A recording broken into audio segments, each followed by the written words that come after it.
Mr. Chairman. Senator from Tennessee. Yes, thank you, Mr. Chairman. I did want to speak today. First, I want to welcome my former House colleague, Peter Welch. We worked together so well on the Energy and Commerce Committee, and I'm looking forward to working with him here. And I do want to thank Ranking Member Graham for his support as we've talked about the blue slip issues. Can't get it out. And as we've talked about the Casey Arrowood nomination, as I noted previously, one thing is very clear. Mr. Arrowood is exceptionally well qualified to be U.S. Attorney, and this committee has done the people of East Tennessee a disservice by depriving them of a U.S. Attorney because of baseless objections from the Democratic side of the aisle. Senator Hagerty and I worked in good faith with the White House on this and other U.S. Attorney nominees, and what happened with Mr. Arrowood is, in my opinion, unacceptable. Now, this situation is also indicative of the larger issues that Senator Hagerty and I have had with the White House and this committee with respect to Tennessee nominees. And I'm not going to rehash all the details of our Sixth Circuit nomination, but let's just say that Senator Hagerty and I were not meaningfully consulted by the White House at any step in that process. In that same vein, I associate myself with the previous remarks from Senator Graham regarding the blue slip process. Under the previous administration, the White House made significant efforts to work with Democrats to try and find a path forward on nominees, including with you, Mr. Chairman, Senator Hagerty and I, and consequently, the people of Tennessee have not been afforded that very same courtesy.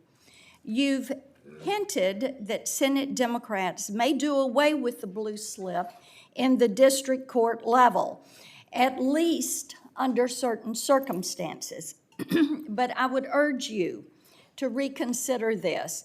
For over a century, this body has used the blue slip process for district court nominees to ensure that home state senators have a say in which individuals will serve in life tenure positions in their state's federal judiciary. The blue slip is essential to the Senate's constitutional obligation to provide advice and consent. If the Biden White House feels that the blue slip has become an impediment to confirming federal judges, I do have a suggestion to make. Instead of doing away with blue slips for district court nominees to push through radical progressive judges, nominate individuals who will faithfully and impartially enforce and apply the Constitution and our laws as they are written.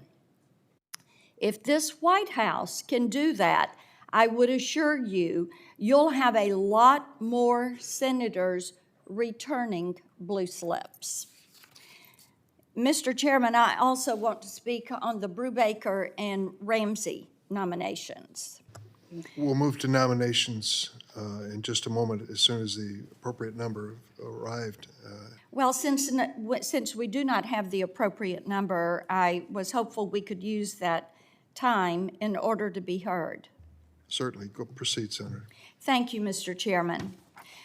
As I noted a few weeks ago, you set a new standard when you allowed Mr. Arrowood's nomination to lapse, and I'll be sure to apply that standard to each and every U.S. Attorney nominee that is going to come before this committee. The question that I will ask myself on each of these nominees is this: is this U.S. Attorney nominee more objectionable than Mr. Arrowood was? Now, it is clear to me that both of today's nominees don't pass this test. Ms. Brubaker has described herself as a, and I'm quoting, prison abolitionist, her term. and participated in an effort to set aside the sentence of a man convicted of triple homicide.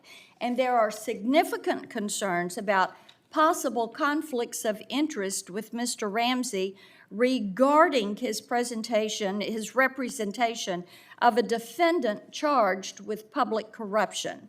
Applying your standard, Mr. Chairman, I cannot allow these two U.S. Attorney nominees to be voice voted this morning, and I request that they be held over. They've already been held over. Thank you, Mr. Chairman.